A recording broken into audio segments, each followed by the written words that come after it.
Cette rencontre s'inscrit en fait dans toute la continuité finalement des manifestations qui ont lieu ici à Corbar et surtout par rapport à Corbar Culture qui organise alors chaque année le son et lumière. Ici c'était en lien avec Paes in Musica et finalement la rencontre des auteurs cette année particulièrement elle s'est inscrite dans cette continuité. Qu'est-ce que ça veut dire? Ça veut dire qu'en fait j'ai invité des auteurs qui avaient un lien plus ou moins ténu finalement avec la musique et finalement avec la littérature ce qui était une évidence c'était la poésie.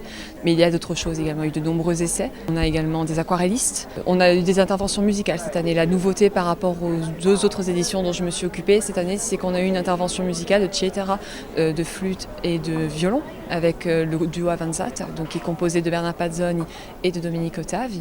On a eu également une exposition d'aquarelles, et là, pour la peine, ça a un peu diversifié par rapport aux autres éditions, puisque finalement, ce qui va faire aussi la pérennité de cette rencontre, c'est justement d'être capable de se renouveler. Donc c'est toujours finalement d'une année sur l'autre la même chose. Il y aura la présentation des auteurs que je commence, et puis après chacun a un petit temps de parole, avec au milieu donc cet intermède dont je vous parlais musical. Là, je reviens à l'histoire de l'art. Et en fait, c'est cohérent avec ma formation initiale, puisque je suis un historien de l'art de l'école du Louvre. Et j'étudie quelque chose un sujet qui est un sujet d'histoire de l'art, mais aussi un sujet d'histoire de la Balagne. Ce sont les lettres écrites par le grand Fernand Léger, le grand peintre Fernand Léger, à l'époque où il était encore un jeune artiste figuratif, il n'était pas encore devenu le maître, le pape du cubisme, à l'époque donc où il résidait en Balagne, longuement. Donc il y a eu un premier séjour de décembre 1906 jusqu'à la fin de l'été 1907, et puis après un séjour un petit peu plus court d'un trimestre en 1908. Et à l'occasion de ces séjours, donc Fernand Léger, qui avait posé son atelier au tout début à Belgodère, puis dans un salon du château de l'Île-Rousse, du château Piccioni, a correspondu énormément avec des amis d'enfance, Charlotte et André Marre.